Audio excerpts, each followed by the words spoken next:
সম্মানিত দিনদার পরহেজগার মুসলিমবৃন্দ, আসসালামু আলাইকুম ওয়া রাহমাতুল্লাহি ওয়া বারাকাতুহু। মহান আল্লাহ সুবহানাহু ওয়া তাআলার দরবারে অসংখ্য অগণিত শুকরিয়া জানাচ্ছি যে রব্বুল আলামিন পবিত্র মাহে শাবানের আজকে তৃতীয় জুমাতে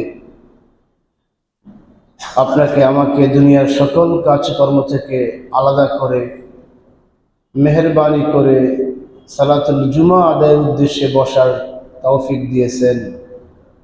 পাশাপাশি মহাগ্রন্থ আল কোরআন থেকে সংক্ষিপ্ত কিছু কথা শোনা এবং বলার জন্য আমাদেরকে বাছাই করেছেন।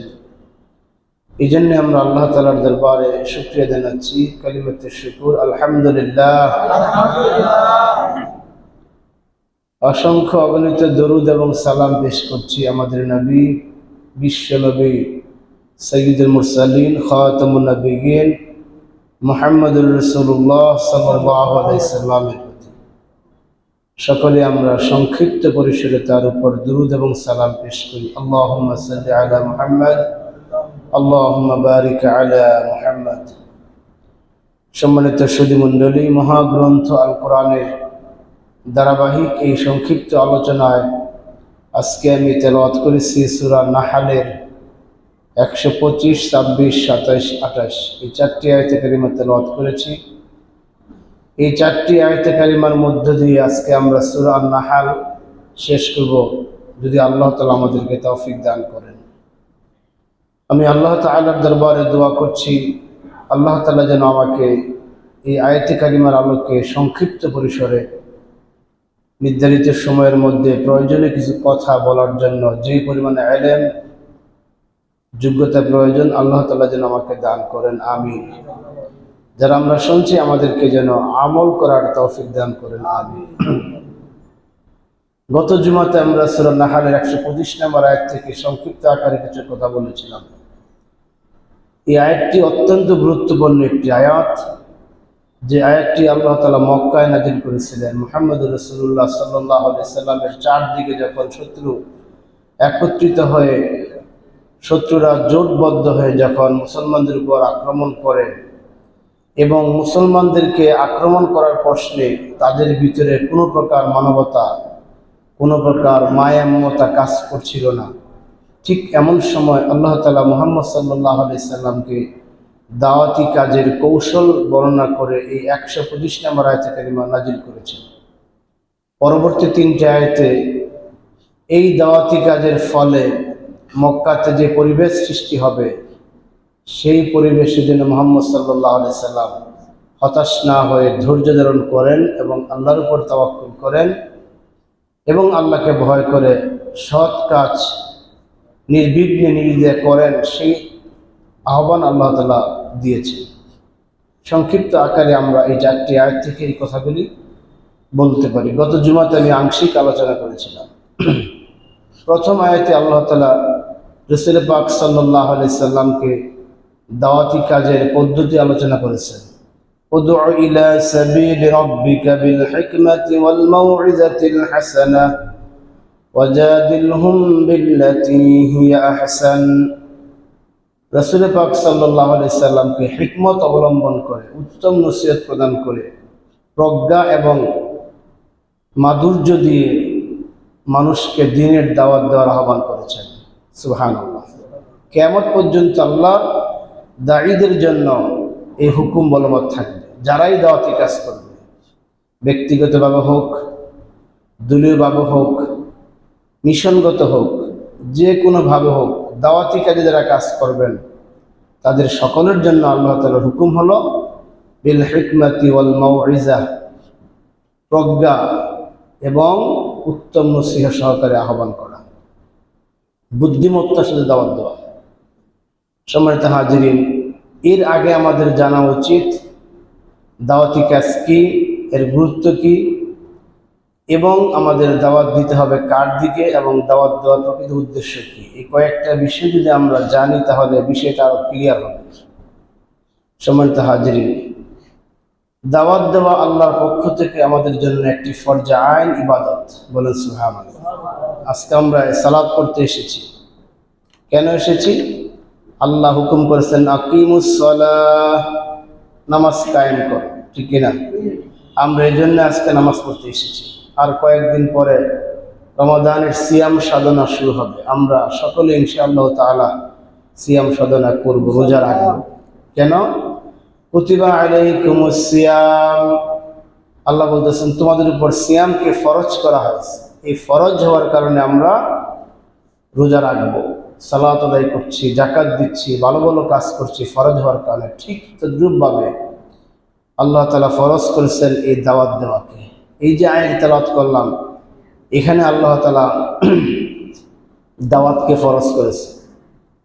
আমরা দাওয়াতি কাজের গুরুত্বটা আমরা আগে আলোচনা করছি, এরপরে আমরা সেই আয়াতের ব্যাখ্যায় যাব ইনশাআল্লাহ তাআলা। এটা হলো ফরজ আমল। এক নম্বর গুরুত্ব হলো এই আমলটি ফরজ। কোরআনে হাদিসে আর কোরআনের বহু আয়াতের মাধ্যমে, অসংখ্য হাদিসের মধ্যে রাসূল পাক সাল্লাল্লাহু আলাইহি সাল্লাম এই দাওয়াত দানটাকে ফরজ হিসেবে আখ্যায়িত করেছে। যেমন আল্লাহ বলতেছেন উদউ ইলা সাবিলি রাব্বিক, আমরা হাজির ছিলাম, তুমি তোমার রবের দিকে মানুষকে ডাকো। কার দিকে ডাকো? রবের দিকে, আল্লাহর দিকে। আমাদের আহ্বান হবে আল্লাহর দিকে, কোনো ব্যক্তির দিকে নয়, কোনো দলের প্রতি নয়। আহ্বান কার দিকে হবে? আল্লাহর দিকে। এই আল্লাহর দিকে দাওয়াত যদি কেউ না দেয়, তাহলে সে ব্যক্তি আল্লাহর জান্নাতে যেতে পারবে না। বলেন নাউজুবিল্লাহ। কোরআনের আয়াতের মাধ্যমে যেরকম আল্লাহ দাওয়াতকে ফরজ করেছেন, হাদিসের মাধ্যমেও রাসূল পাক সাল্লাল্লাহু আলাইহি ওয়াসাল্লাম দাওয়াতি কাজকে ফরজ করেছেন। তিরমিজির একটি বিখ্যাত হাদিস, হাদিসটি সহিহ সনদে আসছে। عن عبد الله بن عمر رضي الله تعالى عنه قال قال رسول الله صلى الله عليه وسلم بلغوا عني ولو آية وحدثوا عن بني إسرائيل ولا حرج من كذب علي متعمدا فليتبوأ مقعده من النار। রাসূল পাক সাল্লাল্লাহু আলাইহি ওয়াসাল্লাম ইরশাদ করেন, আমার পক্ষ থেকে একটি বাণীও যদি তোমার কাছে থাকে, যে তোমার জীবনে তুমি কিচ্ছু শিখতে পারো না, শুধুমাত্র আমার পক্ষ থেকে একটি মেসেজ তোমার কাছে জমা আছে, একটি আহ্বান তোমার কাছে জমা আছে, এটাও তুমি মানুষের কাছে পৌঁছিয়ে দাও। বলো সুবহানাল্লাহ। এটাকে ছোট মনে করে তোমার কাছে এটা গোপন রাখার কোনো সুযোগ নাই। খবরদার। হাদিসের শেষ অংশে বলেছেন, মাঝখানে অবশ্য বনী ইসরায়েলের কথা বলেছেন, যে বনী ইসরায়েলদের আলেমরাও যদি সঠিক তথ্য নির্ভরশীল কোনো বয়ান তোমাদের কাছে পেশ করে, ওইটা বর্ণনা করতে পারো। খবরদার। তবে আমার ব্যাপারে ওয়ালা হারাজা ওমান কাযাবা আলাইয়া মুতাআম্মিদান, আমার ব্যাপারে যদি কোনো প্রকার মিথ্যা কোনো তথ্য মানুষের সামনে উপস্থাপন করে কেউ, ফালিয়াতাবাওয়া মাকআদাহু মিনান নার, সে ব্যক্তি যেন তার জায়গাটা জাহান্নামে আগুনের মধ্যে বানিয়ে নেয়। বলেন নাউজুবিল্লাহ। আপনি হাদিস বর্ণনা করবেন, আপনার ভিতরে আল্লাহর পক্ষ থেকে, রাসূলের পক্ষ থেকে যতগুলি বক্তব্য আছে মানুষের কাছে বলা দরকার, পেশ করা দরকার, আপনাকে বলতে হবে। তবে এই বলার ক্ষেত্রে অতিরঞ্জিত করে যা রাসূল বলেন নাই, যা আল্লাহ বলেন নাই, এমন কোনো বক্তব্য মানুষের সামনে পেশ করলে, আল্লাহর নাম দিয়ে, রাসূলের বরাত দিয়ে পেশ করলে, রাসূল বলেন সে যেন তার জায়গাটাকে জাহান্নামে বানিয়ে নেয়। বলেন নাউজুবিল্লাহ। এগুলো হলো দাওয়াতি কাজের গুরুত্ব। অন্য জায়গায় আল্লাহ তাআলা রাসূলকে আহ্বান করছেন, সূরা নিসা মাইদার 66 নম্বর আয়াতে, ইয়া আইয়ুহার রাসূল বাল্লিগ মা উনজিলা ইলাইকা মিন রাব্বিক, হে রাসূল, আপনার রবের পক্ষ থেকে আপনার কাছে যা কিছু এসেছে আপনি সব কিছু মানুষের কাছে পৌঁছিয়ে দিন। সুবহানাল্লাহ। আল্লাহর রাসূলকে আল্লাহ তাআলা সরাসরি আহ্বান করছেন, ডাইরেক্ট আদেশ করছেন, ইয়া আইয়ুহার রাসূল বাল্লিগ, আপনি পৌঁছিয়ে দিন, মা উনজিলা ইলাইকা মির রাব্বিকা, আপনার রবের পক্ষ থেকে আপনার নিকট যত কিছু নাযিল করা হয়েছে, এই ওহী মাতলু এবং গায়রে মাতলু সহ যা কিছু আমি বলেছি, আপনি সব কিছু মানুষের কাছে পৌঁছে দেন।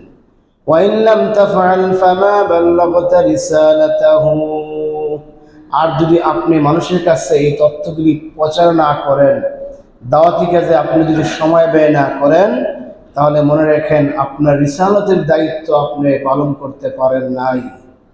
আল্লাহ ধমক দিয়ে জানায় দিলেন, ওয়া ইন লাম তাফআল, যদি আপনি এই কাজ না করেন, অর্থাৎ দ্বীনের আহ্বানকে মানুষের গোড়ায় গোড়ায় পৌঁছিয়ে না দেন, ডোর টু ডোর দাওয়াত না দেন, ম্যান টু ম্যান দাওয়াত না দেন, এইভাবে যদি আপনি দাওয়াতি কাজ না করেন, তাহলে আপনি রিসালাতের দায়িত্ব পালন করেননি। আল্লাহু ইয়াসিমুকা মিনান নাস, মানুষের অনিষ্ট থেকে আপনাকে আল্লাহ রক্ষা করবেন। সুবহানাল্লাহ। আল্লাহ দাওয়াতের আহ্বান করতেছেন, আবার এই কথা বলে সতর্ক করতেছেন এই দাওয়াতের কাজের পথটা কিন্তু ফুলসজ্জা নয়।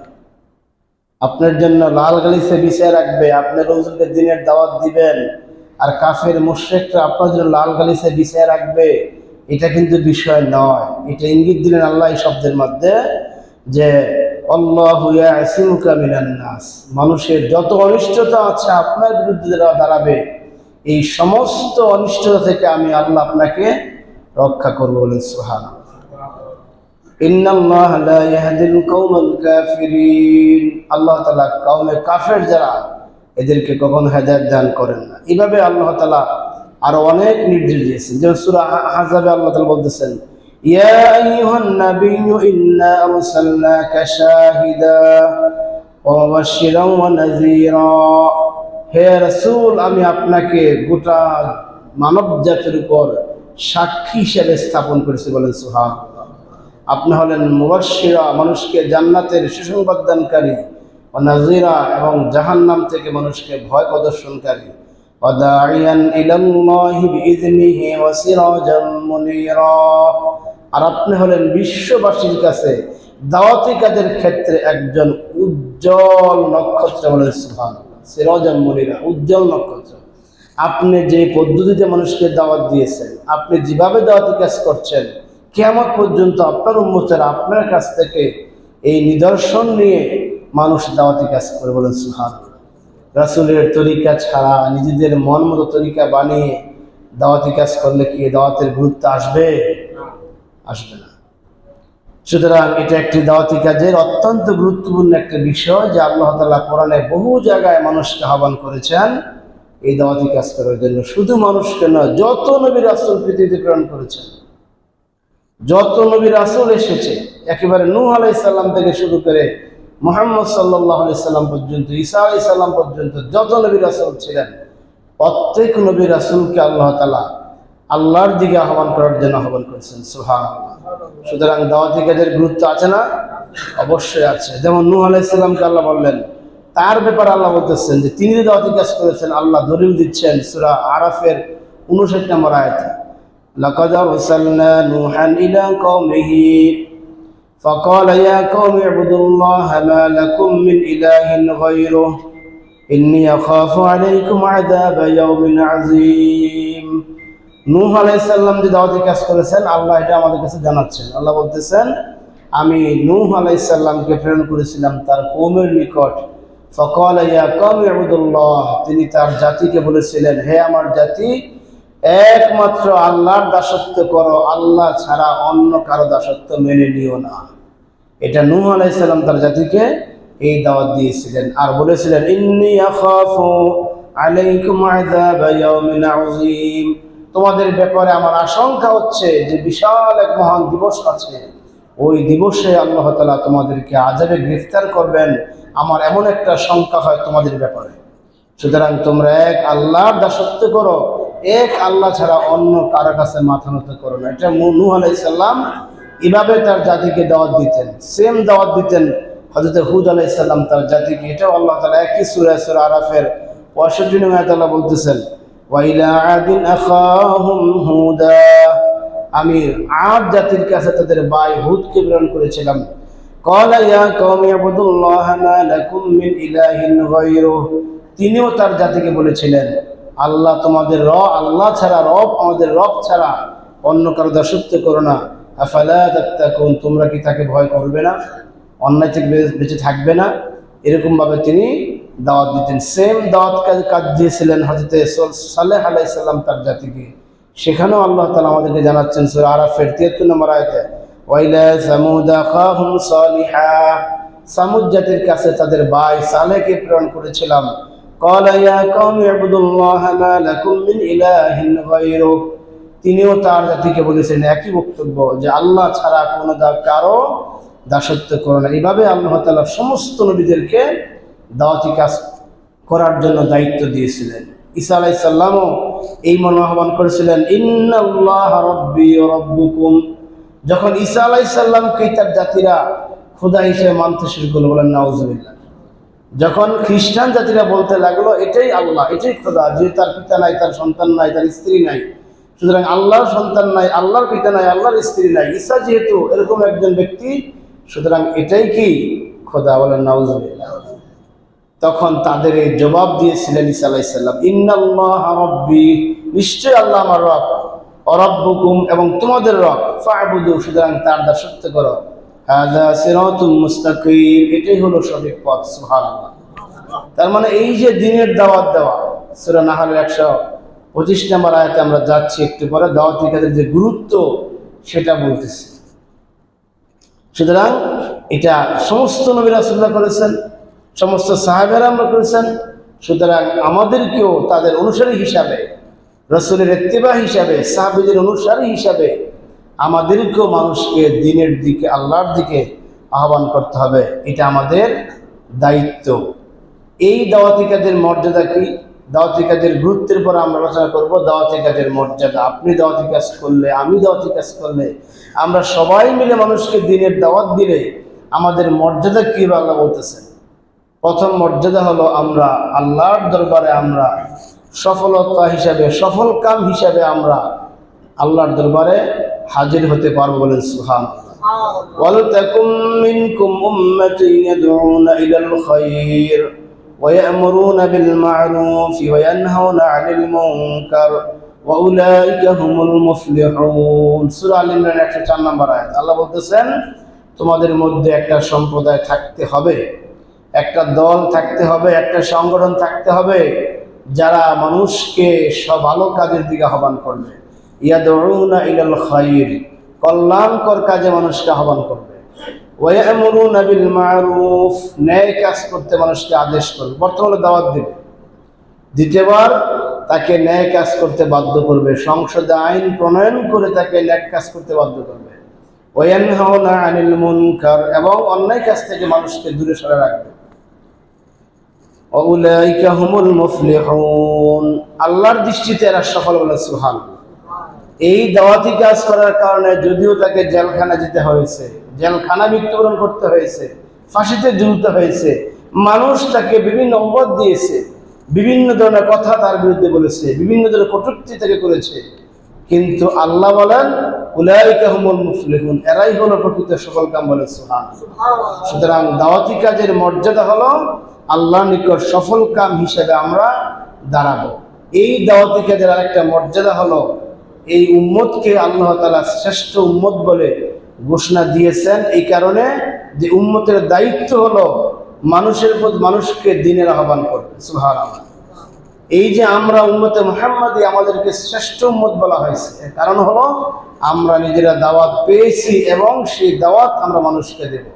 কুনতুম খায়রা উম্মাতিন উখরিজাত লিন-নাসি তা'মুরুনা বিল মা'রুফ ওয়া তানহাউনা 'আনিল মুনকার ওয়া তু'মিনুনা বিল্লাহ। সূরা আল ইমরানের 110 নম্বর আয়াত।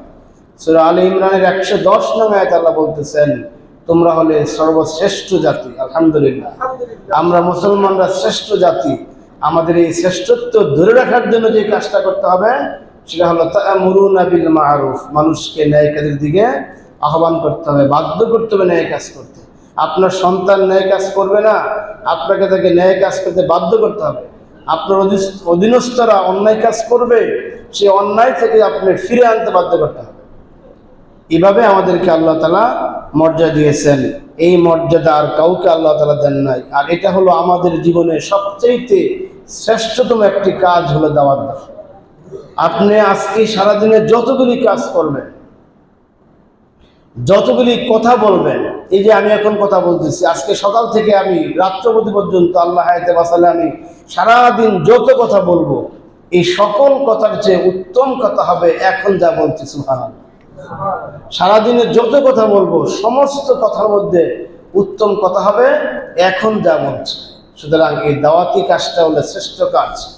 ومن أحسن قولا ممن دعا إلى الله وعمل صالحا وقال إنني من المسلمين।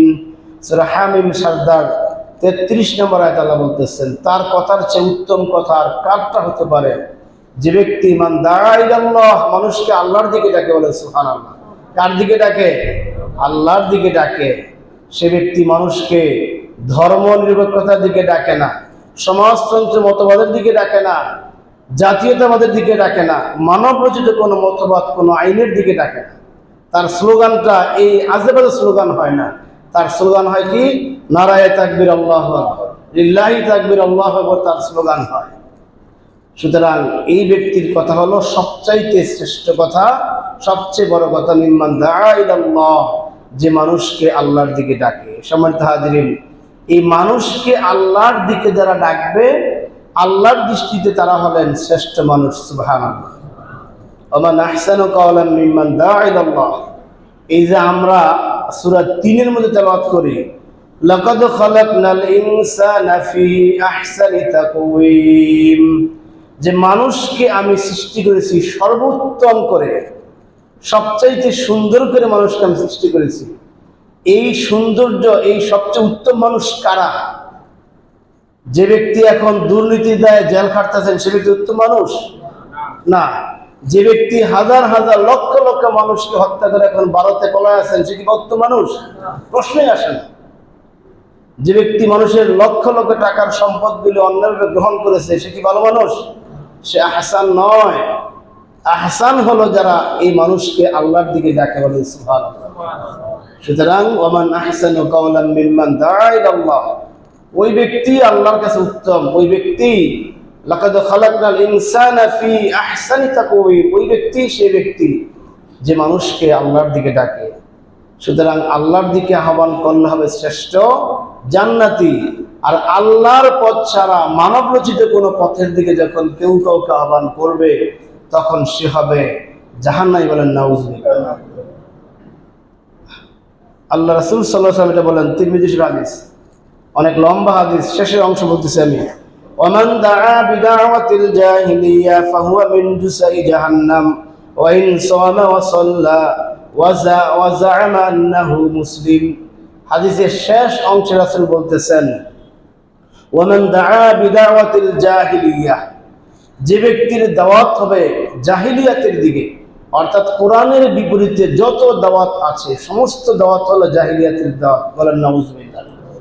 সেটা আপনার আমাদের দেশে হোক আর বাইরের দেশে হোক, কোরআনের বিপরীতে যত দাওয়াত হবে সবগুলো কি হবে? জাহিলিয়াতে। আপনি মানুষকে ডাকতেছেন মানুষ রচিত আইনের পক্ষে, আপনি বলতেছেন জনগণ সকল ক্ষমতার মালিক, এই দাওয়াতটা হলো একটা জাহিলিয়াতের দাওয়াত, ঠিক কিনা? ধর্ম যার যার উৎসব সবার, এই দাওয়াতটা হলো একটা জাহিলিয়াতের দাওয়াত। এই দাওয়াতটা যদি আপনি পরিহার করে মানুষকে আল্লাহর দিকে আহ্বান করেন, কোরআনের দিকে আহ্বান করেন, তাহলে আপনার শ্রেষ্ঠ। আর এই কোরআনের বাহিরে যদি মানুষকে আপনি দাওয়াত দেন, রাসূল বলতেছেন ফাহুয়া মিন জুসাই জাহান্নাম, ওই ব্যক্তিটা হবে জাহান্নামের কীট, বলেন নাউযুবিল্লাহ। এবার সাহাবীরা প্রশ্ন করলেন, ইয়া রাসূলুল্লাহ, সে যদি মুসলমানদের মধ্যে হয়? প্রশ্ন আসেনি? আমরা দেখি তো আমাদের মুসলমানদের মধ্যে অনেকেই ধর্ম নিরপেক্ষতার পক্ষে আছে, অনেকে জাতীয়তাবাদের পক্ষে আছে, অনেকে সমাজতন্ত্রের পক্ষে আছে, অনেকে কমিউনিজম লালন পালন করেন, অনেকে সেকুলার আছেন কিনা, অথচ নামাজ পড়েন। এই প্রশ্ন তো আমাদেরও এই প্রশ্ন। যে লোকটা দেখি নামাজি, আল্লাহ হাজি সাহেব, আবার তিনি সবসময় বলেন ধর্ম যার যার উৎসব সবার, এরকম হাজি সাহেব আছে নাকি দেশে? আচ্ছা আচ্ছা। এই জন্য সাহাবীরা প্রশ্ন করলেন, ইয়া রাসূলুল্লাহ, এই লোকটা যদি মুসলমান হয়, আল্লাহ রাসূল বললেন ওয়া ইন সামা ওয়া সাল্লা ওয়া যাআমা আন্নাহু মুসলিম, এই লোকটা শুধু মুসলমান নয়, সে যদি রোজাও রাখে, কঠিন একটা আমল, সারাদিন 14 ঘন্টা 15 ঘন্টা না খেয়ে থাকা, কঠিন কাজ, সে যদি সারাদিন রোজাও রাখে, নামাজও পড়ে, ওয়া যাআমা আন্নাহু মুসলিম, এবং নিজেকে সে মুসলমান বলে দাবি করে যে আমি একজন মুসলমান, আল্লাহ রাসূল বলেন তারপরেও সে জাহান্নামের কীট। কারণ সে মানুষকে আল্লাহর দিকে ডাকে নাই, সে ডাকছে মানুষকে জাতীয়তাবাদী শক্তির পক্ষে ডেকেছে, ধর্ম নিরপেক্ষতার পক্ষে ডেকেছে, মানব রচিত আইনের পক্ষে সে মানুষকে আহ্বান করেছে। সুতরাং সে জাহান্নামের কীট ছাড়া আর কিছুই হতে পারে না, বলেন নাউযুবিল্লাহ। সম্মানিত হাজিরিন, এভাবে যদি আমরা সেই দাওয়াতি কাজের গুরুত্ব এবং মর্যাদা আমরা আলোচনা করতে চাই, আর অনেক কথা বলা যাবে। এই দাওয়াতি কাজ যখন উম্মত ছেড়ে দিবে, যখন এই কাজ করবে না, তখন আল্লাহ তাআলা রাসূল বলেন তোমাদের লোকজন যখন এই দাওয়াতি কাজ থেকে দূরে সরে যাবে, আল্লাহ তাআলা তার শাস্তি এখানে নাজিল করবেন। তখন সবাই মিলে দোয়া করলেও দোয়া কবুল হবে না। বলেন নাউযুবিল্লাহ। আন হুযায়ফা রাদিয়াল্লাহু তাআলা আনহু قال أن النبي صلى الله عليه وسلم قال والذي نفسي بيده لتأمرن بالمعروف। আল্লাহ রাসূল বলতেছেন, আমার এই পবিত্র দেহ এবং আমার এই জীবনের মালিক যিনি, যার হাতে আমার জীবন, তার কসম কে বলতেছি। কে বলতেছেন?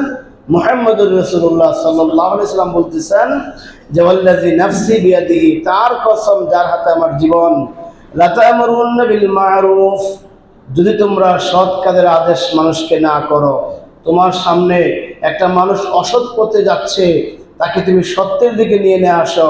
ওয়ালা তানহাউনা আনিল মুনকার, একটা মানুষ অন্যায় কাজ করতেছে, তাকে বাধা না দাও।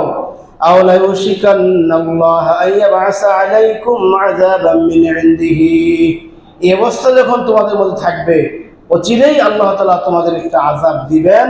সেই আযাব থেকে সুম্মা লাতাদাউন্নাহু ওয়া লা ইস্তাজাবু লাকুম, সেই আযাব থেকে তোমরা সবাই মিলে দোয়া করে পরিত্রাণ পাওয়ার জন্য আল্লাহর নিকট দোয়া দিবে। সুম্মা লা ইস্তাজাবু লাকুম, আল্লাহ তোমার সেই দোয়া কবুল করবেন না। বলেন নাউযুবিল্লাহ। এই জন্য আমাদের যে কাজটা, সেই কাজটা হলো এই দাওয়াতি কাজটা অত্যন্ত গুরুত্বপূর্ণ একটি কাজ, যেই কাজের পদ্ধতি আল্লাহ তাআলা সূরা নাহলের 125 নম্বর আয়াত আল্লাহ বলেছেন। গত জুমাতে আমরা আংশিক আলোচনা করেছিলাম। এই গুরুত্বপূর্ণ দাওয়াতি কাজটা আমাদের সকলকে করতে হবে, ঠিক কিনা? এবার আসুন সেই দাওয়াতি কাজের উদ্দেশ্য কি? কি উদ্দেশ্যে আপনি দাওয়াত দিবেন? একটা প্রত্যেকটা কাজের একটা উদ্দেশ্য আছে নাকি? প্রত্যেকটা কাজের একটা উদ্দেশ্য আছে। আপনি মানুষকে দ্বীনের দাওয়াত দেওয়ার উদ্দেশ্যটা কি? আল্লাহ বলতেছেন দাওয়াতি কাজের উদ্দেশ্য হলো জমিন আল্লাহর, এখানে আইন চলবে কার? আল্লাহ। আমরা মসজিদে বসে, মিম্বরে বসে আপনাকে দাওয়াত দেব, যখন আপনি বাইরে যাবেন তখন সেই শয়তানের আইন চলবে আপনার ব্যবসা, শয়তানের আইনে চলবে আপনার সমাজনীতি, শয়তানের আইনে চলবে আপনার ধর্মনীতি, শয়তানের আইনে চলবে আপনার কর্মনীতি। ওই সমস্ত নীতি চলবে শয়তানের আইনে। এই উদ্দেশ্যে রাসূল পাক সাল্লাল্লাহু আলাইহি সাল্লামকে আল্লাহ তাআলা দুনিয়া পাঠান নাই, ঠিক কিনা? প্রত্যেকটা নবী রাসূলদের এই দাওয়াতি কাজের উদ্দেশ্য ছিল মানুষের আমূল পরিবর্তন করে নিয়ে আসা, মানুষের জীবনটাকে ঢেলে সাজানো, একেবারে তার জীবনের যত দিক এবং বিভাগ রয়েছে প্রত্যেকটা দিক এবং বিভাগের মধ্যে সে যেন দ্বীনের পূর্ণ অনুসরণ নিয়ে আসে। এই জন্য রাসূল পাক সাল্লাল্লাহু আলাইহি ওয়াসাল্লাম দাওয়াত দিতেন। সূরা শুরার মধ্যে আল্লাহ বলতেছেন, শারা'a লাকুম মিনাদ-দীন মা ওয়াসা বিহি নূহান ওয়াল্লাযী আওহাইনা ইলাইকা ওয়া মা ওয়াসাইনা বিহি ইব্রাহিম ওয়া মূসা ওয়া ঈসা আন আকিমুদ-দীন ওয়া লা তাতাফাররাকু ফীহি। আল্লাহ বলেন তোমাদের জন্য একটা বিধান আমি দিচ্ছি, যেই বিধানটা ইব্রাহিম আলাইহিস সালামকে দিয়েছিলাম, যেই বিধানটা ঈসা আলাইহিস সালামকে দিয়েছিলাম, যে বিধানটা মূসা আলাইহিস সালামকে দিয়েছিলাম, অর্থাৎ ইব্রাহিম আলাইহিস সালাম, ঈসা আলাইহিস সালাম, মূসা আলাইহিস সালাম, এদেরকে আমি দাওয়াতি কাজের যে উদ্দেশ্য নির্ধারণ করেছিলাম, তোমাকেও আমি সেই উদ্দেশ্য বর্ণনা করছি। সেই উদ্দেশ্য হলো আন আকিমুদ্দিন ওয়া লা তাতাফাররাকু, এই জমিনে আল্লাহর দ্বীন প্রতিষ্ঠা করা। আল্লাহর দ্বীন প্রতিষ্ঠা করার মাধ্যমে মানুষকে এই শোষণমুক্ত একটা সমাজ, একটা রাষ্ট্র, একটা দেশ উপহার দেওয়া হলো এই দাওয়াতি কাজের মূল উদ্দেশ্য। বলেন ঠিক কিনা? রাসূল পাক সাল্লাল্লাহু আলাইহি সাল্লাম এই উদ্দেশ্য নিয়েই মক্কাতে 13 বছর দাওয়াত দিয়েছেন। কত বছর? 13 বছর মক্কায় দাওয়াত দিয়েছেন রাসূল সাল্লাল্লাহু আলাইহি সাল্লাম। এই 13 বছর দাওয়াত দিয়ে মক্কার অলিতে গলিতে প্রত্যেক বাড়িতে ইসলামের আহ্বান তিনি পৌঁছে দিয়েছিলেন। কিন্তু এই 13 বছরে যে উদ্দেশ্যে আল্লাহ তাআলা এই কোরআন নাজিল করেছেন, যে উদ্দেশ্য নিয়ে দাওয়াত দিচ্ছেন, সেই উদ্দেশ্য পূর্ণ হচ্ছে না। 13টি বছর তিনি দাওয়াত দিলেন, সেই উদ্দেশ্য পূর্ণ হয় নাই। কেন হয় নাই? আল্লাহ রাসূল সাল্লাল্লাহু আলাইহি ওয়াসাল্লাম নিজেও জানেন না কেন উদ্দেশ্য হচ্ছে না। যত দাওয়াত দিচ্ছে চারদিকে আক্রমণ বাড়তেছে, চারদিকে তার শত্রুতা বাড়তেছে, চারদিকে তার বিপক্ষে লোক দল বাড়ি হচ্ছে, সমস্ত মানুষ দিনের দিকে আসছে না। শেষ পর্যন্ত রাসূল পাক সাল্লাল্লাহু আলাইহি সাল্লাম মক্কা থেকে মদিনা হিজরত করতে বাধ্য হলেন। পরিবেশ এমন হয়ে গেল চারদিকে অথচ তিনি দাওয়াত দিচ্ছেন কোরআনের দিকে, আল্লাহর দিকে, দাওয়াত দিচ্ছেন সমাজ সংস্কারের দিকে, দাওয়াত দিচ্ছেন ব্যক্তি সংস্কারের দিকে, দাওয়াত দিচ্ছেন রাষ্ট্র সংস্কারের দিকে দাওয়াত দিচ্ছেন। যতই তিনি সংস্কার চাচ্ছেন ততই তার বিরুদ্ধে শত্রুতা বাড়তেছে, ঠিক কিনা? এখনো যদি আপনি সংস্কার চান, দেখবেন যে আপনার পক্ষে লোক থাকবে না, বলবে আগে নির্বাচন দাও পরে সংস্কার, ঠিক কিনা? রাসূল পাক সাল্লাল্লাহু আলাইহি ওয়াসাল্লাম চাচ্ছেন সংস্কার করতে মক্কাবাসীকে, কিন্তু না, তার অবস্থা এমন হয়ে গেল শেষ পর্যন্ত রাতের অন্ধকারে ভিন্ন পথে মক্কা থেকে মদিনায় যেতে হলো, যেই পথ দিয়ে সাধারণত মানুষ যায় না। এমন পথ দিয়ে মানুষ যায়, যেই পথ দিয়ে, এমন পথ দিয়ে তিনি গেলেন সাধারণত এই পথ দিয়ে তিনি মানুষ কেউ যায় না, সেই ভিন্ন পথ দিয়ে তিনি বের হলেন। আর যাওয়ার সময় একটা আফসোস করে দোয়া করলেন, দোয়াটা আল্লাহ শিখাইলেন, অকর রব্বি আদখিলনি মুদখালা সিদকিন ওয়া আখরিজনি মুখরাজা সিদকিন ওয়াজআলনি মিন লাদুনকা সুলতানান নাসীরা। তিনি আফসোস করে আল্লাহর শিখানো দোয়া করলেন যে আল্লাহ, 13টি বছর এই মক্কায় আমি দাওয়াত দিলাম, এর আগে আমি 40টি বছর মক্কায় ছিলাম, এই মক্কাবাসী আমাকে সবচেয়ে বেশি বিশ্বাস করত, তারা নিজের সন্তানকে বিশ্বাস করতে পারে নাই, স্ত্রীকে বিশ্বাস করতে পারে নাই, আমাকে বিশ্বাস করেছে, সমাজের নেতাদেরকে বিশ্বাস করে নাই, আমাকে বিশ্বাস করেছে। সেই মক্কাবাসী আজকে আমি তাদের জীবনের আমূল পরিবর্তন চাওয়ার কারণে, কোরআন হাদিসের আলোকে একটি কল্যাণকর মক্কা রাষ্ট্র উপহার দেওয়ার জন্য আমি চেষ্টা করার কারণে আজকে আমাকে রাতের অন্ধকারে বের হতে হচ্ছে। আল্লাহ দয়া করে ওয়াজআলনি মিন লাদুনকা সুলতানান নাসীরা, আল্লাহ আমাকে তুমি রাষ্ট্রীয় ক্ষমতা দান করো, বলেন আমিন। এই রাসূল এই দোয়া করছেন, আর আপনি কত বছর পরে এসে সলমুদ্দি বলেন ইসলামের রাজনীতি নাই, বলে কিনা? বলে। আরে মূর্খরা, এরা তো কোরআন তেলাওয়াত করে না। আল্লাহ রাসূল নিজে চাইলেন যে আমি যদি এখন রাষ্ট্রের মধ্যে না আসি, সম্ভব না আমার পক্ষে কোরআনের আলোকে সমস্ত মানুষের আমূল পরিবর্তন করতে পারবো না। এই জন্য তিনি আল্লাহর নিকট দোয়া করেন, ওয়াজআলনি মিন লাদুনকা সুলতানান নাসীরা। এই সুলতান নাসীরা কমপক্ষে আমি 20 থেকে 25টা তাফসীরে পড়েছি, সবগুলোতে বলেছেন রাষ্ট্র ক্ষমতা, বলেন সুবহানাল্লাহ। প্রত্যেকটা তাফসীরে লিখেছে কি সুলতানান নাসীরা, সুলতানাত, রাষ্ট্রীয় ক্ষমতা আমাকে দাও। আল্লাহ রাসূল সাল্লাল্লাহু আলাইহি ওয়াসাল্লাম দোয়া কবুল করলেন, তিনি মদিনায় গিয়ে রাষ্ট্র প্রতিষ্ঠা করলেন। সেখানে তিনি ইসলামী শরিয়া ভিত্তিক আইন দিয়ে তিনি মদিনাকে সাজালেন। এবার একটা একটা ইসলামী আইন চালু হচ্ছে, আর গোটা মক্কা মদিনার মানুষগুলি ইসলাম ধর্ম গ্রহণ করে সেই মদিনাটা একটা কল্যাণকর, একটা সোনালী রাষ্ট্র প্রতিষ্ঠা হলো, বলেন সুবহানাল্লাহ। খায়রুল কুরুনি করনি, রাসূল বললেন আমার যুগ হলো উত্তম যুগ, আমার যুগ হলো উত্তম যুগ, কিয়ামত পর্যন্ত এই যুগটা উত্তম থাকবে, ঠিক কিনা? সম্মানিত হাজিরিন, যেই সিস্টেমে, যেই পদ্ধতিতে দাওয়াতি কাজ করার কারণে রাসূল পাক সাল্লাল্লাহু আলাইহি ওয়াসাল্লাম সফল হয়েছেন, ওই সিস্টেম, ওই পদ্ধতিটা আল্লাহ তাআলা সূরা নাহলের 125 নং আয়াতে আলোচনা করেছেন, যেটা আমার আজকে আলোচনার মূল বিষয়। ওইটা বুঝাতে গিয়ে এতক্ষণ পর্যন্ত এই কথাগুলো বলতে হয়েছে। আল্লাহ এখানে বলে দিয়েছেন,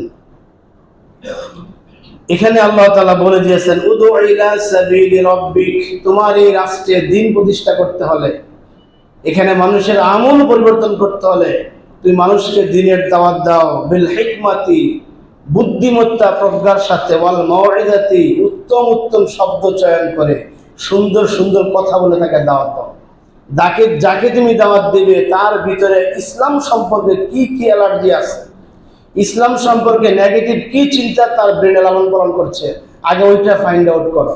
তুমি একটা অভিজ্ঞ চিকিৎসকের ভূমিকা পালন করো। একটা চিকিৎসক যেরকম একটা রোগী তার কাছে গেলে ওষুধ দেয় না, তার সমস্ত হাকিকত জানে, তার খাবার দাবার কি, তার টয়লেট বা যা কিছু জানার, সব কিছু জানার পর যখন তার সেই রোগটা ধরে এরপরে ওষুধ দেন, ঠিক কিনা?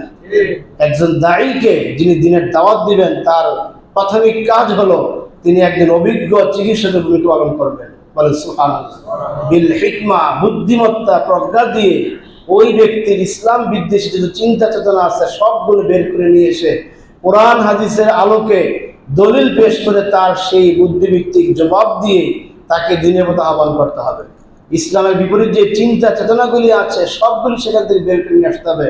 ওয়াল মাউইযাতুল হাসানা, উত্তম নসিহত পেশ করতে হবে। নিজের পাণ্ডিত্য জাহিরি নয়, বরং তার কল্যাণকামী হিসাবে এই কথাটাকে বুঝতে দিতে হবে যে আমি আমার কাছে যে বাইটি দিনের দাওয়াত নিয়ে এসেছেন, তিনি তার পাণ্ডিত্য জাহির করার জন্য আসেন নাই, বরং তিনি আমার কল্যাণকামী, আমার কল্যাণার্থে তিনি এই কথাগুলি বলতেছেন। এরকম উত্তম নসিহত দিতে হবে।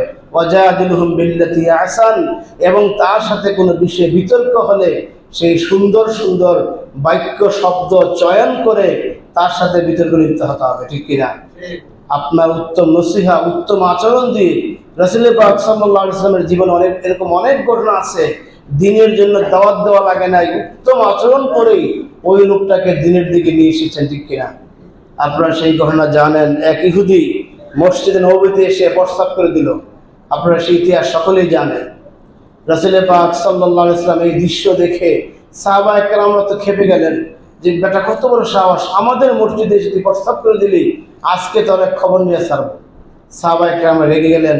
রাসূল পাক সাল্লাল্লাহু আলাইহি ওয়াসাল্লাম শান্ত করলেন, তাকে ডেকে নিয়ে আসলেন, তাকে জিজ্ঞেস করলেন তুমি এখানে কি করলে? ওই লোকটা ভয়ে কাঁপতেছে, বলে ইয়া রাসূলুল্লাহ, আমি এখানে প্রস্তাব করে দিয়েছি। রাসূল পাক সাল্লাল্লাহু আলাইহি ওয়াসাল্লাম বললেন, এটা মসজিদ, আমাদের জীবনের চাইতে বেশি আমরা ভালোবাসি এটাকে, এটা আমাদের জীবনের চাইতে বেশি শ্রদ্ধা করি মসজিদকে। এখানে প্রস্তাব পায়খানার জায়গা নয়, এটা নামাজের জায়গা, বসো এখানে। সাহাবীদেরকে বললেন পানি নিয়ে আসো, পানি আনা হলো। অন্যদেরকে বললেন এটা ধুয়ে দাও, বলেন সুবহানাল্লাহ। এই আচরণ দেখে ওয়াল মাউইদাতুল হাসানা, শুধু মুখের কথার মাধ্যমেই উত্তম আচরণ হয় না, উত্তম কথা হয় না, উত্তম আচরণ দিয়েও মানুষের মন জয় করা যায়, যায় কিনা? সাহাবায়ে কেরামরা এই দৃশ্য দেখে অবাক হয়ে গেলেন। ওই ইহুদি সাথে সাথে কালেমা শাহাদা পাঠ করে ইসলাম ধর্ম গ্রহণ করলেন, সুবহানাল্লাহ। এটা হলো ওয়াল মাউইদাতুল হাসানা। আপনার কথা, আপনার আচরণ, এই সব কিছু দিয়ে মানুষকে দিনের মধ্যে ডাকতে হবে।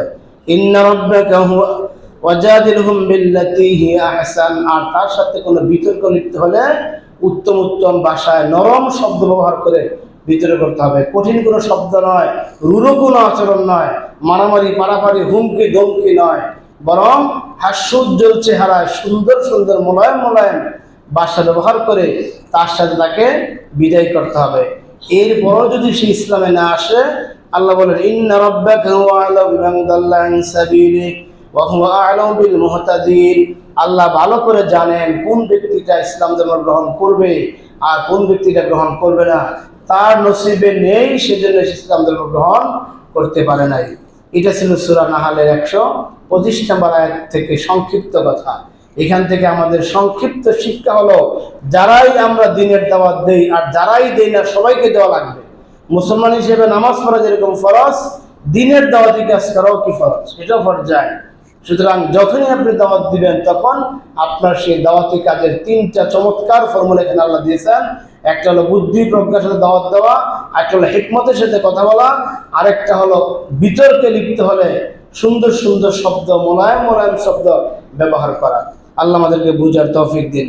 وَإِنْ عَاقَبْتُمْ فَعَاقِبُوا بِمِثْلِ مَا عُوقِبْتُمْ بِهِ وَلَئِنْ صَبَرْتُمْ لَهُوَ خَيْرٌ لِلصَّابِرِينَ। 126 নম্বর আয়াতে আল্লাহ বলতেছেন, এই দাওয়াতি কাজ করার ফলে যখন তারা তোমার বিরুদ্ধে অবস্থান নেবে, তখন তারা তোমাকে যেই পরিমাণ ক্ষতি করবে, তুমি ঠিক সেই পরিমাণ তার প্রতিশোধ নেবে, এর বেশিও না কমও না। সুবহানাল্লাহ। এই আয়াতটা আল্লাহ নাযিল করেছিলেন মক্কাতে, তখনও যুদ্ধের কোনো আয়াত আসে নাই।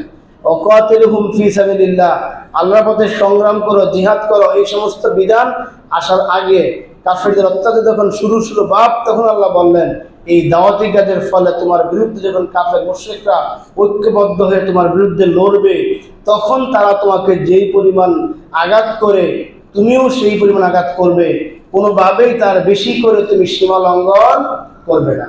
এটা আল্লাহ নিষেধ করে দিলেন। তবে ওয়ালাইন সাবারতুম লাহুয়া খায়রুল লিসাবিরিন, তবে তোমরা যদি এই কাফেরদের এই কষ্টের, এই আঘাতের মোকাবেলায় ধৈর্য ধারণ করতে পারো, সবর করতে পারো, তাহলে এটা হবে তোমাদের জন্য উত্তম। কারণ ইন্নাল্লাহা মা'আস সাবিরিন, আল্লাহ ধৈর্যের সাথে আছেন। যেহেতু আল্লাহ তাআলা জিহাদের আয়াত নাযিল করেন নাই, মুসলমানরা এখন এমন কোনো শক্তি মক্কা অর্জন করেন নাই যেই মুহূর্তে কাফেরদের সাথে যদি যুদ্ধে লিপ্ত হয় তাহলে মুসলমানদের অস্তিত্ব টিকে রাখাটা কঠিন হবে। এই জন্য আল্লাহ বললেন তোমরা যদি সামান্য মার খেয়েও থাকো তারপরও ধৈর্য ধারণ করো, আমি আল্লাহ তাআলা তোমাদের সেই ধৈর্যের পুরস্কারটা বিশাল আকারে করিম কিয়ামতের দিন আমি দেব। সুবহানাল্লাহ। এই জন্য আল্লাহ তাআলা প্রথম প্রতিশোধ নেওয়ার কথা বললেন, দ্বিতীয়বার আবার বললেন প্রতিশোধ না নিয়ে তুমি যদি এটা ধৈর্য ধারণ করতে পারো তাহলে তোমার সাথে আল্লাহ আছেন, তোমাকে উত্তম পরিধান দিবেন। অসবির মা সাবরুকা ইল্লা বিল্লাহ। আর তুমি যদি ধৈর্য ধারণ করতে পারো, সবর করতে পারো, তাহলে সেই সবরটা হবে তুমি আল্লাহ তাআলার সন্তুষ্টি অর্জনের একটা অন্যতম মাধ্যম। বলেন সুবহানাল্লাহ। এই জন্য ওয়াসবির মা সাবরুকা ইল্লা বিল্লাহ ওয়া লা তাহজান আলাইহিম। আর এদের ব্যাপারে তোমার কোনো চিন্তা করার প্রয়োজন নাই। ওয়ালা তাকুম মিন দাইকি মিম্মা ইয়ামকুরুন। আর এই কাফের মুশরিকদের ষড়যন্ত্রে তুমি কোনো চিন্তিত হয়ে না, দুঃখ প্রকাশ করো না, ভয় পেয়ে যাও না। বলেন সুবহানাল্লাহ। এই আয়াতের এই অংশটা হলো কিয়ামত পর্যন্ত প্রত্যেকটা মুসলমান যারা ইসলামী আন্দোলন করেন, যারা আল্লাহর জমিনে আল্লাহর দ্বীন কায়েমের সংগ্রামে লিপ্ত আছেন, এই আয়াত থেকে তাদের শিক্ষা এবং জ্বালানি শক্তি হলো বাতিল মতবাদরা, কায়েমি স্বার্থবাদরা যতই আপনার বিরুদ্ধে অবস্থান নেক না কেন, আপনি হতাশ না হয়ে, অধৈর্য না হয়ে আল্লাহর উপর তাওয়াক্কুল করে থাকলে আল্লাহ আপনাকে বিজয় দান করবেন। সুবহানাল্লাহ। যার ফলে পৃথিবীর শুরু থেকে মুহাম্মদ সাল্লাল্লাহু আলাইহি ওয়াসাল্লাম থেকে শুরু করে এই পর্যন্ত ইসলামী আন্দোলন যুগে যুগে যারা করেছেন, তারা জেল খেটেছেন, ফাঁসিতে ঝুলেছেন, বিভিন্ন কষ্ট করেছেন, কিন্তু হতাশ হন নাই। আমরা দেখেছি আমাদের দেশে ফাঁসির কাস্টে গেছেন, কারো কাছে প্রাণ ভিক্ষা চান নাই, হাসতে হাসতে সুন্দর নতুন জামা পরে মনে হচ্ছে যেন তারা তাদের রবের সামনে সাক্ষাৎ করে যাচ্ছেন, এরকম সুন্দর পোশাকে তারা হেঁটে হেঁটে ফাঁসির মঞ্চে গেছেন। বলে সুবহানাল্লাহ। এই আয়াত, এইসব আয়াতের কারণে তাদের ভিতরে তারা জ্বালানি শক্তি পেয়েছেন যে না, বাতিল আমাদের বিরুদ্ধে যতই অবস্থা নেই না কেন, এই বাতিল একসময় থাকবে না, তারা দোষে যাবে, তারা মিশে যাবে, একমাত্র আমরা টিকে থাকবো। আল্লাহ একবারে শেষ আয়াত সূরা নাহলের, আজকে আমি সূরা নাহল শেষ করছি। ইন্নাল্লাহা মা'আল্লাযীনা তাকাউ ওয়াল্লাযীনা হুম মুহসিনুন। নিশ্চয় আল্লাহ তাআলা ওই সমস্ত মানুষদের সাথে আছেন এই দাওয়াতি কাজ করার ফলে যাদের বিরুদ্ধে কায়েমি স্বার্থবাদীরা তাদের বিরুদ্ধে অবস্থান নিবে, তারা দুঃখ প্রকাশ না করে, অধৈর্য না হয়ে যারা আল্লাহকে ভয় করে থাকতে পারবে এই সময় এবং নেক কাজ করতে পারবে, আমলে সালেহা করবে, মুহসিন উত্তম আচরণ করতে পারবে, আল্লাহ তাদের সাথে আছেন। তাদের যে কোনো বিপদে আপদে আল্লাহ তাআলা তাদেরকে সহায়তা করবেন। সম্মানিত হাজিরিন, আসুন আমরা দাওয়াতি কাজ করব। এই দাওয়াতি কাজের মর্যাদা হলো আল্লাহ ফরজ করেছেন, এর মাধ্যমে আল্লাহ তাআলা আপনার আমার শ্রেষ্ঠত্ব প্রমাণ করবেন। আর সেই দাওয়াতি কাজের মূল উদ্দেশ্য থাকবে জমিন আল্লাহর, এখানে আইন চলবে আল্লাহ। মানুষকে আমরা আল্লাহর দিকে আহ্বান করব। আল্লাহর দিকে আহ্বান করার পর আবার আমরা আমাদের সমাজনীতি, অর্থনীতি, ব্যবসা নীতি, জীবনের অন্য অংশটা আমরা চলবো শয়তানের নিয়ম দিয়ে, তাহলে কিন্তু আমাদের উদ্দেশ্য হাসিল হবে না। আপনার আমার জীবনটা হয়ে যাবে ওই নোটের মধ্যে, যেই টাকার নোটটা, এক পৃষ্ঠে পুরা ছবি সব ঠিক আছে, আরেক পৃষ্ঠে সাদা। মনে করেন আপনার কাছে একটা 1000 টাকার নোট আসলো, এই নোটের যে ফ্রন্ট পেজটা আছে ওই পেজটা একদম সব ঠিক আছে, কাগজ ঠিক আছে, কালি ঠিক আছে, ছাপা ঠিক আছে, ভিতরে একটা বাদলা থাকে ওটাও ঠিক আছে, গভর্নরের স্বাক্ষর ঠিক আছে, যার ছবি আছে ছবিটাও ঠিক আছে, সব ঠিক আছে, কোনোভাবে এটা ডুপ্লিকেট নয়। কিন্তু অপর সাইডটা বুলে প্রিন্ট হয় নাই, ব্যাক পেজটা বুলে প্রিন্ট হয় নাই। বলেন দেখি এই 1000 টাকার নোটটা কে কয় টাকা দিয়ে নেবেন? কেউ নেবেন না। সুতরাং ওইটা যেরকম বাতিল হবে, আমাদের তো বাতিল হবে। আমরা মসজিদে বসে দিনই তালিম দিব, দিনের কথা বলবো, মানুষকে দিনই ইসলাহ করব, আবার যখন ভোট দিব তখন দিব সেই আগেরই মার্কা। তাহলে আমার ভোটটা, ব্যবসাটা, চাকরিটা, সমাজটা ওইটা হয়ে গেল টাকার ব্যাক সাইডটা, যেটা সাদা অংশ, ওটা কি হয়ে গেল? ব্যাক সাইড, সাদা অংশ। এই সাইড ঠিক আছে, আপনি নামাজ পড়েন, রোজা করেন, ইসলাহ করেন, তালিম করেন, জিকির করেন, হজ করেন, উমরা করেন, সাদাকা করেন, তাহাজ্জুদ করেন, সপ্তাহে 2 দিন রোজা রাখেন, সব ঠিক আছে। এই সাইড, এখানে কোনো কমতি নাই। যখন ব্যবসা করেন, সুদী ব্যাংকে লেনদেন, হ্যাঁ শেষ কিনা? রাজনীতি করেন, অন্য একটা পার্টি করেন যারা ইসলামী আন্দোলন চায় না, ইসলামের পক্ষে যারা কাজ করেন, ওইটা করলেন, সমাজনীতি করলেন, বিচার করলেন, ফয়সালা করলেন, কোরআনের একটা তো আপনার জীবন বাস্তবায়ন করেন নাই, ওই সেট করলেন, তাহলে ওই টাকার মতো হয়ে গেল। সম্মানিত হাজিরিন, আসুন আমরা আমাদের জীবনের উভয় সাইডটাকে, দুনিয়ার সাইডটা আখিরাতের সাইডটা, দুইটা সাইডটাকে আমরা এই কোরআনের রঙে রাঙিয়ে তুলি। এই জন্যই রাসূল পাক সাল্লাল্লাহু আলাইহি ওয়াসাল্লাম দাওয়াত দিতেন। আর এই সব সাইডটা চাওয়ার কারণেই তার বিরুদ্ধে লেগেছিল, ঠিক কিনা? নতুবা লাগবে না। কিন্তু মক্কার কাফেররা একাধিকবার প্রস্তাব দিছে, মুহাম্মদ তুমি যদি এই মক্কার সবচেয়ে বড় ধনী হতে চাও, তোমাকে ধনী বানায় দেব, যত টাকা লাগে সব দিব। তুমি যদি একটা, দুইটা, তিনটা, পাঁচটা, 10টা সুন্দরী নারী চাও, আরবের সমস্ত সুন্দরী নারী তোমার কাছে এনে দিব। তুমি যদি আমাদের সবচেয়ে বড় সম্মানিত বড় আসনে বসতে চাও, সেখানে বসাবো। দয়া করে তুমি আমাদের মাতবরি তুমি হাত দিও না। আমরা যে কাজ করতেছি, মানুষকে শোষণ করতেছি, আমাদের নীতি দিয়ে মানুষকে চালাচ্ছি, আমাদের আদর্শ দিয়ে মানুষকে চালাচ্ছি, মন যা চায় তা করছি, দয়া করে তুমি এদিকে হাত দিও না। আল্লাহ রাসূল বললেন, আমার হাতে আপনারা চাঁদ চন্দ্র সূর্য এনে দিলেও আমি যে মিশন নিয়ে এসেছি, ওই মিশন থেকে আমি এক পা দূরে থাকতে পারবো না। বলেন সুবহানাল্লাহ। আল্লাহ তাআলা আমাদের সকলকে সেই মতো দাওয়াতি কাজ করার তৌফিক দান করুক, আমিন। সম্মানিত হাজিরিন,